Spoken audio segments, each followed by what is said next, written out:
This is the Regained Wellness Podcast with Jamie Logie, episode 139er, how you can avoid overeating during the holidays. I dedicate this house to the Griswold family Christmas. Drum roll, please.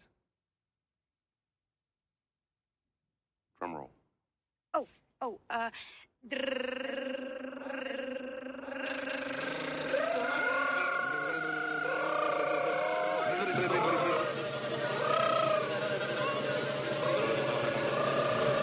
Joy to the world.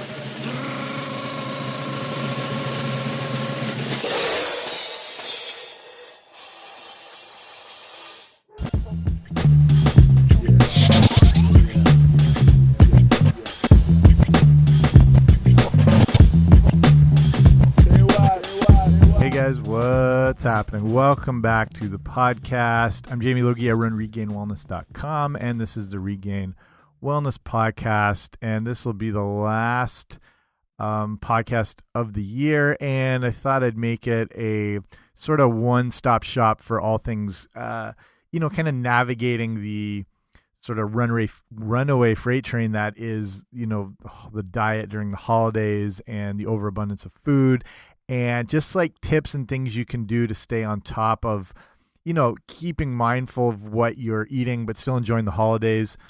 And, if you've been doing a lot of good work through the year, like training and keep an eye on your nutrition, and you're worried you don't want to derail it all in one shot, that's what this whole episode is about. I'll cover 4 or 5, maybe 6 different points on things to help avoid taking in too many calories, little tricks you can do. They work year round, but just at this time of year when there's just an overabundance of food in all shapes and sizes and forms and decorative, edible, any sort of gingerbread house cookie things, whatever. Basically anything around seems edible during this time of year. Okay, so let's get right to it. So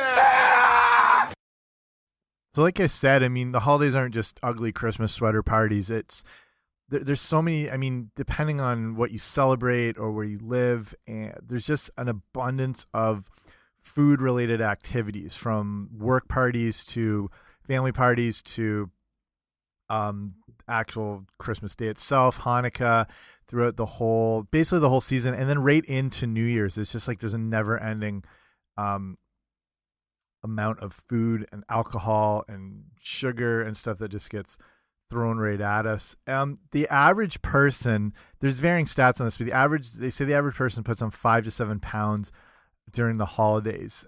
Some that can be as low as, only a pound, some people up to 10 pounds, but around say 5 pounds, give or take, tends to be what the average person can put on. And that's, a combination of a lot of, I don't want to call them like inferior foods if it's something that's like a homemade, Christmas treats or stuff that at least is made like with real ingredients, but they tend to be more of those less than desirable, refined flours and sugars, and they'll be better than a store-bought alternative, but then those are everywhere as well too. So you combine a really high carb based season, high sugar, and then the fact, again, depending where you live, where the weather, here we're just pummeled with snow right now in southwestern Ontario. So a lack of activity during this time of year where you're cooped up inside, all this food, all this alcohol, whatever, it's kind of like a ticking time bomb that's just not going to work in your favor. So the first tip I'll say to whatever event you're going to, whether it's a party or a work function or whatever, is don't go to the event hungry.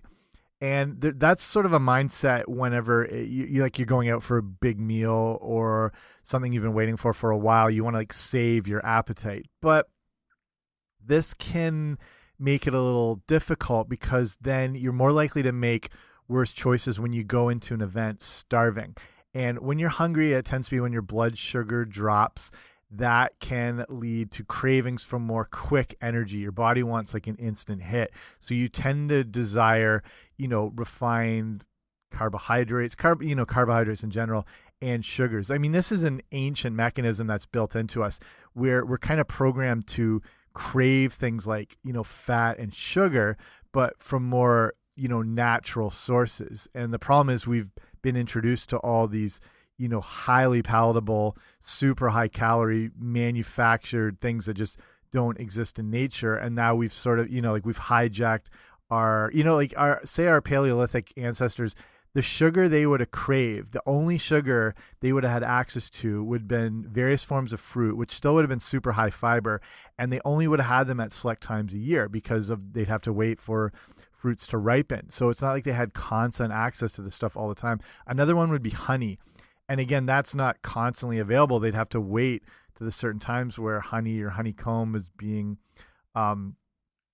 developed and put forth by bees or, whatever they had access to. So, I mean, these are the types of sugars we, can naturally crave. And our concept of sugar now is just completely corrupted and more almost narcotic based with how overwhelming it is and how addictive it can be. So it's not our fault. Like, we crave these things that are, like I said, built into us. But the problem is our availability of these, the versions that exist now today are really not good. And like I said, we still, when you're hungry, you want that quick energy hit. And that's when you walk into, a party and you see the shortbread cookies or any form of chocolate covered whatever. And that tends to be what you crave, and that tends to be what you're more likely to go for because you just want that quick, basically your brain wants that quick fix of sugar. So instead of going in hungry, also there is a tendency to overeat in that situation too because you potentially feel like you're starving. So don't go into the events hungry. The best move is, depending on whatever time you're going to something, say it's like 7 o'clock, around 4 to 5, make sure you have a good whole foods meal and make it centered around the things that are going to fill you up, like protein, fiber, healthy fats, water. At least like things like vegetables and fruits are going to contain a lot of water naturally, as well as the fiber, but have those things that promote satiation through that sort of end part of the day. So when you go to the event, you're not absolutely starving. You're feeling a little more comfortable, and then you're less likely to overeat, and you're less likely to, dive headfirst into the gingerbread house. So a good go-to, I'll do this all the time, is take a kind of like mixed greens or, spinach, maybe throw some kale, parsley, sort of salad, throw in some other vegetables like red onion, maybe some tomato, some cucumber. Then you can put some grilled chicken as a good protein source on top. You can even dice up some avocado, even some hard-boiled egg, and then make your own dressing. Take some olive oil, mix in a little bit of like balsamic or red wine vinegar, and mix that all together. So then right there, you have all those things I just mentioned. The protein, you've got a ton of fiber, you got the healthy fats from the olive oil, good amount of natural water through the vegetables. And this thing will keep you full and going for a while. Whenever I used to work in restaurants or in gyms where I had, like, say, a later shift where I didn't know if I was necessarily going to be able to eat till I got home, these are the salads I had. And honestly, I'd be full for like a good 5 or 6 hours. They're so voluminous, but still low in calories. And they keep you full the whole time. There's some nights I'd eat something like this at 8 o'clock and I'd still be like not hungry the next morning. That's how effective those things can be. So don't go into the event hungry. Use something like this or any variation of those things I mentioned: protein, fiber, healthy fats, and that's going to help you go. Okay, the next tip is to slow down your eating time. And I mentioned this in other episodes too. These are things that, work year round. If this is I don't know if you're going out for a work function or it's like a buffet or a potluck, whatever it is, slow down your eating time to avoid overeating. The average person eats in roughly around 3 to 5 minutes. Watch yourself. You'll probably be surprised how quick you actually eat. A lot of times it's even faster than this. Like, people can eat meals in 30 seconds, depending, if it's not like a huge multi-course meal. People just pound back food. I've done this too. We just you're either in a rush, or you're not taking your time to savor anything, or you're just trying to eat as much as possible. So this doesn't allow for the natural fullness signals to reach the brain. You have things like stretch receptors on your stomach, and you have hormone levels that kind of communicate between the stomach and the brain. And basically, when you eat too quick, you override these things. You can end up consuming enough calories, but because your mind doesn't think you're full, you continue to overeat. That's why you want to slow down your eating time. You want to take ideally 15 to 20 minutes to finish eating before figuring out if you're actually able to still have more. There's the chance you still might be a bit hungry, you can keep going, but more often than not, you're going to feel satisfied after this 15 to 20 minutes. Push it even farther too. 20 to 30 minutes. This is going to make it just more manageable, because when you just wolf down this food, you could take in 1,000 calories and not even like at the blink of an eye, and you're still hungry. You still want to keep going. The mechanism of eating has been engaged, and you want to continue.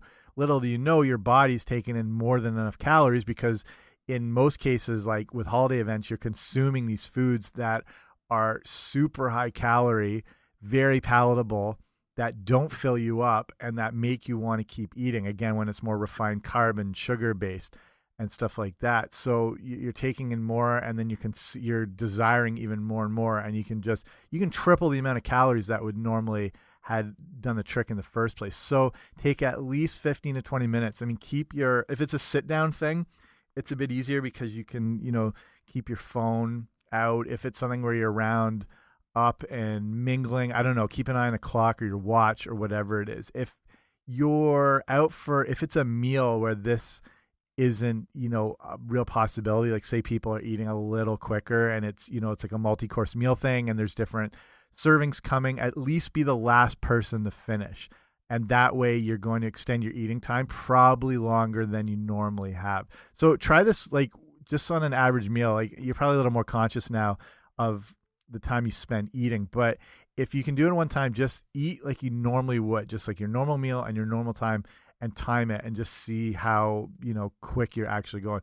Ideally, you're doing this naturally, but this is going to help you overeating when you're at, like a holiday function, or like I said, the potluck dinner. You're not going to go bananas right off the bat there. Okay. So going kind of along the same lines, whatever event you're going into, here's the third tip to avoid overeating, is focus on protein and vegetables. And I'm not saying like don't consume the treats and those things that you like and you look forward to. I'll get to all that in a little bit.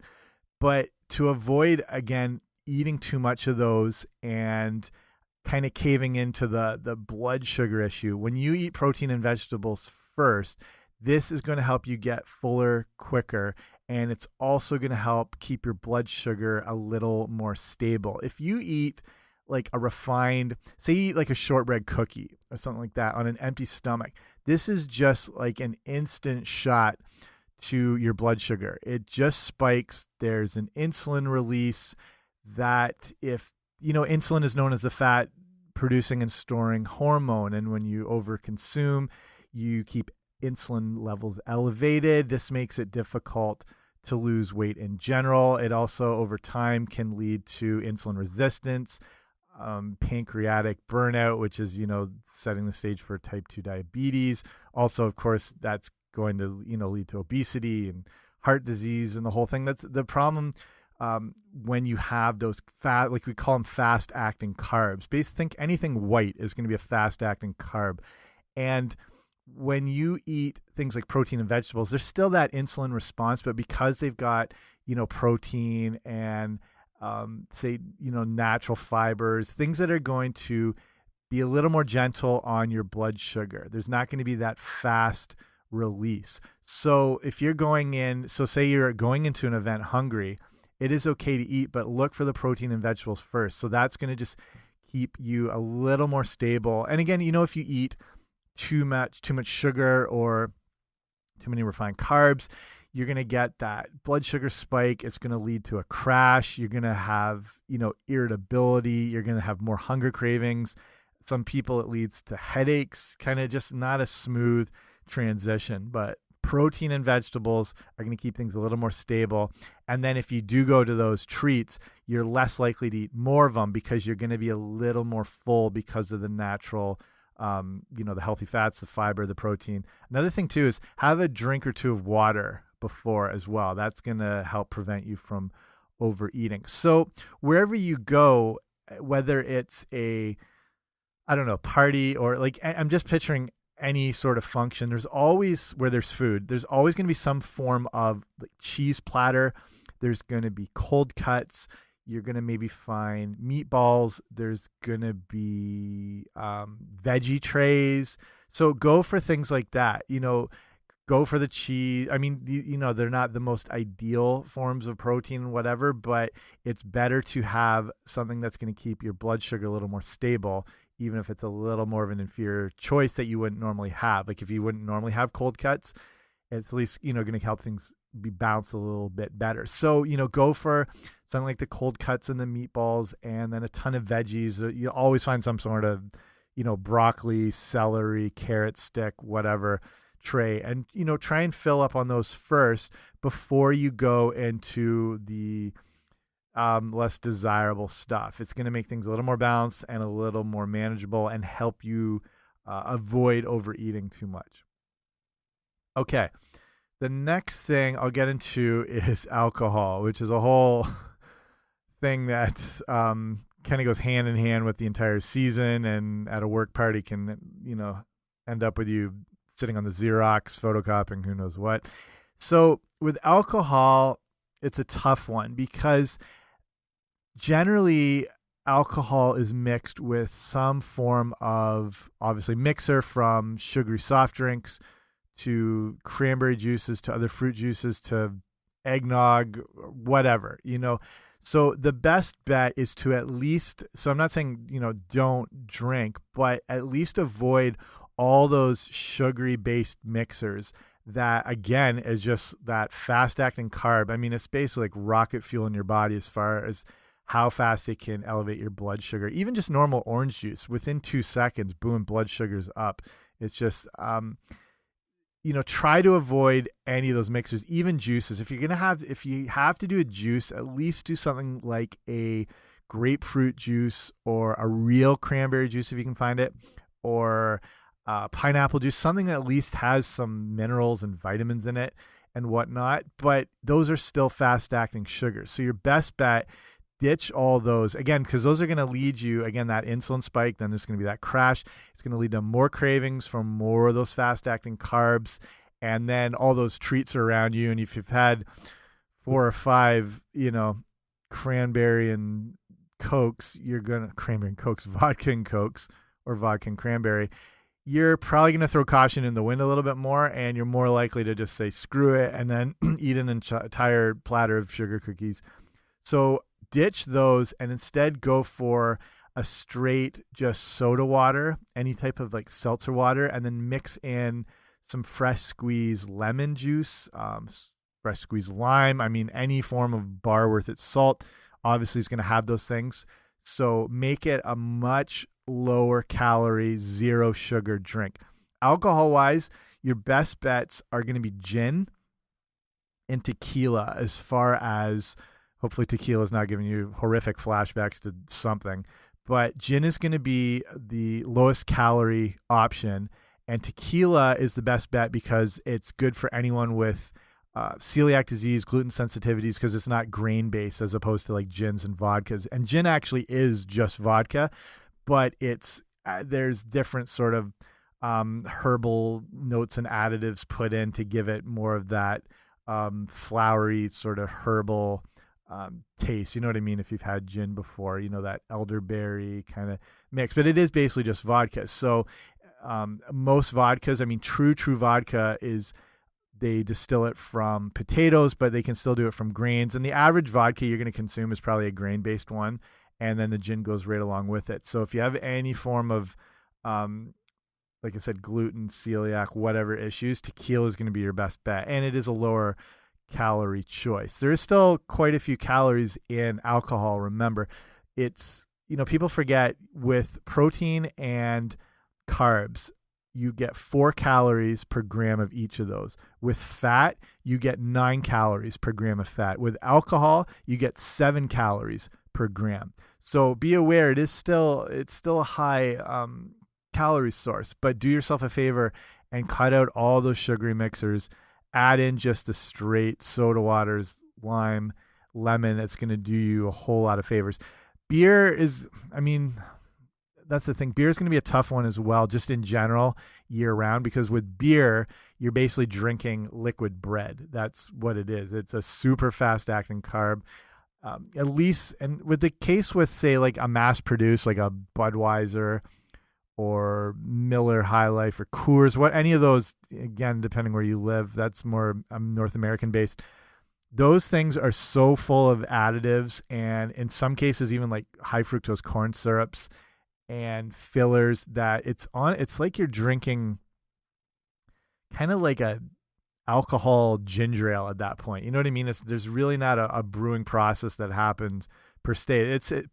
It still goes through the same procedures, but it's just like those things, like Buds and Bud Lights. To me, those are like the Coca-Cola of the beer world. At least go for a real microbrew craft beer, which is only a handful of ingredients. Beer is only water, yeast, barley, and hops, and that's all you need in it.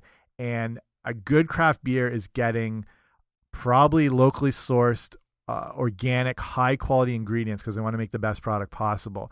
So you're at least getting, a hand, I don't want to say handmade, but a real natural sort of whole food approach to the beer. And you're going to get some minerals and, magnesium and whatnot. But like, remember what I said, you're drinking a barley sandwich at that point. Wine is also going to be a good bet, especially red wine. And I've covered that quite a bit. I can link up an episode all about the benefits of red wine, which there are quite a lot, and more specific to red wine as opposed to white wine, as far as the health benefits with what they call like the polyphenol content, which is what provides the antioxidants. And that's exclusive to red wine because those things are found in the seeds and the skins of the grapes. And with red wine, the wine is in longer contact with the skins, and that's what gives it that higher antioxidant content, which you don't get with white wine. So you can actually say with white wine, white wine can actually be made from red grapes, but the skins and stuff are removed quicker, so you're left with the clear juice. And with red, the darker, the deeper the color, the better, the higher that antioxidant content. Things like a Pinot Noir, Cabernet Sauvignon, those are going to be your best bets. So if I'm not telling you what to do, but if I'm making suggestions, say alcohol-wise, go for the red wine. And if you're doing the mixed drinks, go for a gin and soda with some lime in it. So if you want to see more, like I said, I'll link up episodes on alcohol and red wine and the whole deal. I've got like a huge podcast just on alcohol and just on red wine. So if you go to regainedwellness.com/139, I'll have those right there so you can check them out. Okay, let's finish with one last tip. And this is going to be something that's going to make your body a little more, it's going to put you in a better state to handle less than ideal quality foods, especially higher sugar and fast acting carbs. And that's going to be exercising before you eat. Not like right before, but earlier in the day.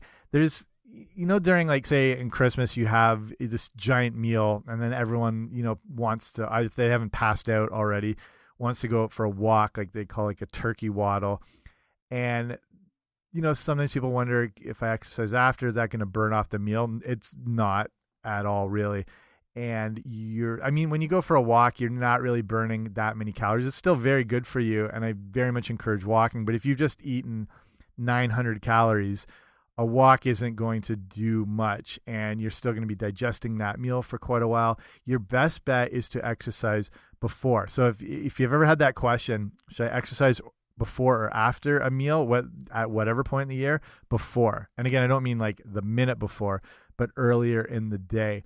And you're going to want to do something that's a little more high intense base.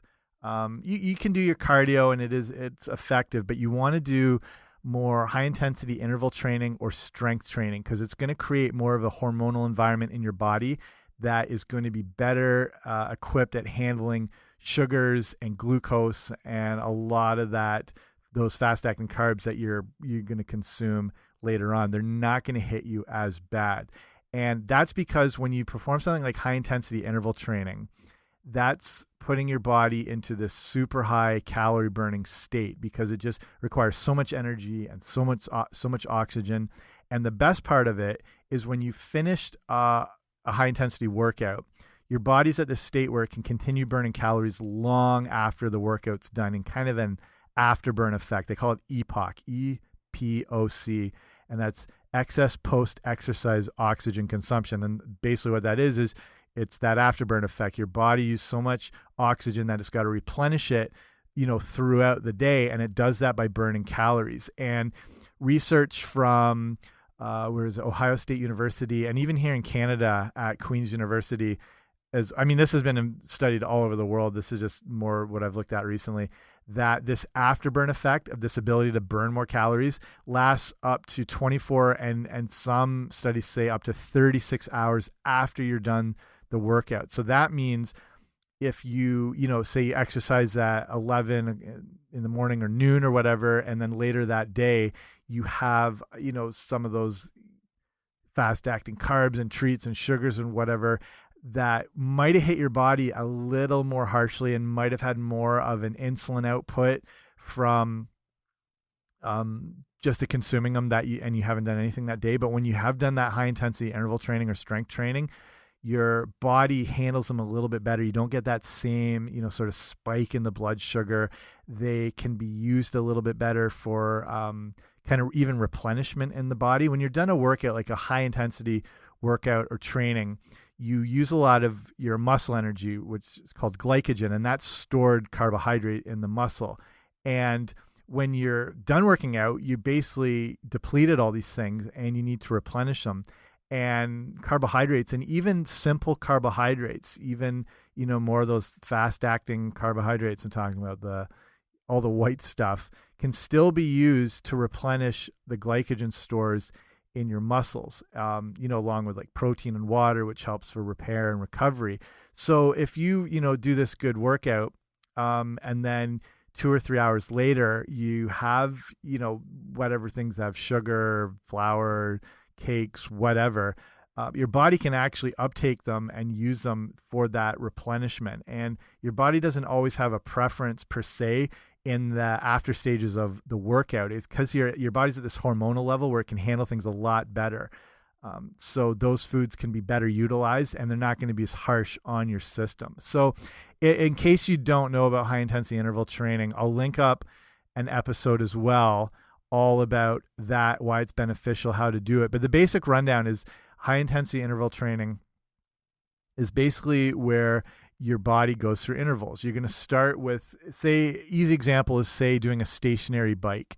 And it's going to start with doing, like a 5-minute warm up just to get the heart rate up, get the blood flow to the muscles. And so, okay, say you have a dial, the dial that increases the intensity from 1 to 10. So say you're starting off the warm up and you're just at like a 2 or 3 or whatever. So then after this 5-minute warm up for 30 seconds, you're going to increase this intensity up to like a 7 or an 8. And this is going to be like a full sprint and you're going to push it hard for about 30 seconds. So you want like a clock or a timer by you. When that 30 seconds is up, you're going to dial the intensity way back down, back to like a 2 or 3. And you're going to go at a lighter intensity recovery phase for around 90 seconds. So then when that 90 seconds is up, you turn it back up again and you go for another hard 30 seconds. And you can do this anywhere from 5 to 8 rounds of that and then finish with a 5-minute cool down. This whole workout's only going to take you 20 minutes. Even though it seems short, it's more effective and it's a higher calorie burner than doing over an hour of like a steady state regular cardio. And it's going to have positive effects on your hormone levels. Like I said, it's going to improve that insulin sensitivity in your body so your body can handle the glucose and sugar a lot better. It can still lead to lean muscle gains, body fat loss. It's amazing stuff, high intensity interval training. And it doesn't just have to be like a bike sprint. You can do this outside. You can, go for a walk. If you're able to do a little more running, sprinting is the ultimate form of this type of exercise. If you can find somewhere like a big open park or somewhere with flat surfaces, same thing, go for a light, 5-10 minute jog just to kind of get the heart rate up, blood flowing. And then, you're going to pick up the pace and sprint it pretty hard, for at least 10 seconds. But if you can push it up to 30, and then you're going to slow down and just do a recovery, slower pace walk for 90 seconds. And same thing, 5 to 8 rounds of that. So if you're doing the sprinting, you can do just around the 10 seconds because that's, your full body's working, you're fully engaged, but you're really pushing it. And this is the reason sprinters, like 100-meter sprinters are so lean and so powerful because they're doing this high intensity interval style training all their life. That's what sprinting is based around. So you look at how strong and powerful and lean they are compared to, say, a marathon runner who's a little more frail, quite light, not a lot of muscle because they're doing this, long-term running. So it's good for, physique enhancements, but as well, in this case, it sets that hormonal stage a bit better to handle some of those less than quality snacks that, compared to, say, if you didn't do any exercise that day, are going to cause a little more disruption in your body. So same thing, it could be a workout like a strength training, muscle building workout, because when you're doing weight training, you're still kind of engaging the same system, but here now you're training the muscles, again, still burning a lot of calories, and you're doing, the average, say you're doing a set of leg presses and you're doing 12 to 15 reps. If you're doing that at a proper pace, which should be sort of a 4 count lowering, pushing up for 2, hold for a sec, then back down. So it should be more of a deliberate, controlled repetition. It's going to take you, 30 to 45 seconds. If you're doing strength training, your set should be taking you around 30 to 45 seconds, just as another takeaway here. If you see people doing exercises where they jump on and they're doing like dumbbell chest presses and they crank them out in like 9 seconds, you're really not engaging the muscle that well. You want time under tension for the muscle. That's how it gets bigger and stronger. And it's going to be roughly around 30 to 45 seconds. So if you're doing a set, it still sort of falls into that, high intensity interval stage, because you're ideally using a weight that is going to be almost, if you hit your, whatever, say 12 repetitions, you want that to be around the last rep you can comfortably do with good form. Like if you feel like you could go for another 4 or 5 reps, you're probably not using a heavy enough weight. Same thing if you're doing an exercise and you can only do like 5 or 6, probably a bit too heavy to accomplish those goals. So keep in mind ballpark 30 to 45 seconds, which should fall in the range of 10 to 12 repetitions. And then usually you're going to want to rest at least a minute and a half, which is a good guideline. You want to rest at least 75 seconds between sets if you're doing any sort of strength training.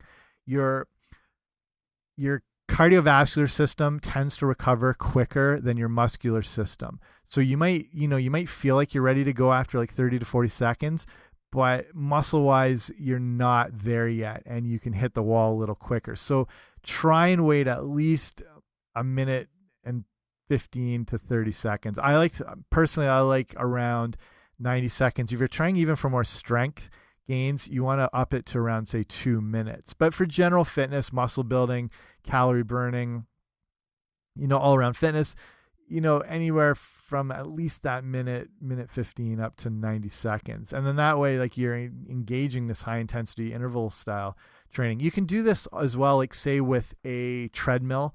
If you're at a gym, just a popular way that a lot of people like to do it is get the sprinting going and increase the speed up to where you can do a comfortable sprint for that, say 30 seconds. And then you can jump off sort of the side, the side rails, put your feet there as you use that as a recovery time. Ideally, you want to lower down the intensity so that you're keeping that recovery phase and the heart rate going. But if you're sprinting, your heart rate's still going to be up. And it's just a little more difficult sometimes to transition between that higher speed and then to lower it down, it can take, 20 or 30 seconds, and it can eat into your time. So you can do these intervals by, keeping the treadmill going and just jump to the sides and then jump back on. But be careful. I've seen so many people just bail off treadmills. Yeah, it's not funny, but it is funny. Another good way to do this is the rowing machine, because on a good rowing machine, you control basically the intensity. The harder you pull, the more resistance there is. And it's a full body exercise. Rowing is so good. Rowing machines are incredible. You're working, like I said, all the muscles in your body, your core, it's muscular endurance, it's cardiovascular, it's incredible. Anaerobic, aerobic, the whole deal in one shot. So for 30 seconds, crank it up and really pull it. And then you can slow down the pace for the recovery. I just was pretending I'm doing a rowing motion here, which is stupid if you can hear my voice going in and out like that.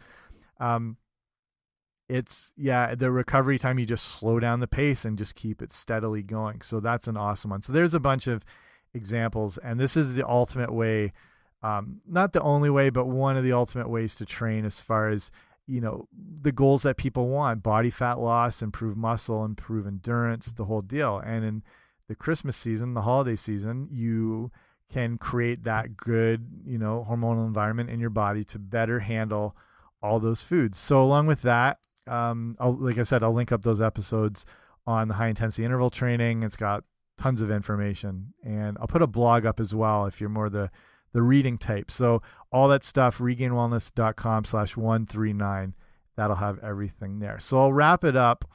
Hopefully those tips are helpful for you to keep you going through this time of year.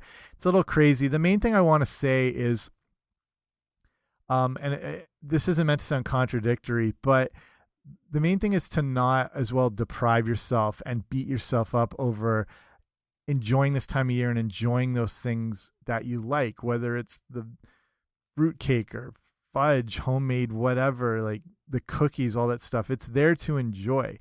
And I as much as, you don't want to go overboard, I think it's just as unhealthy to deprive yourself these things that you do, if you do like them and you do look forward to them.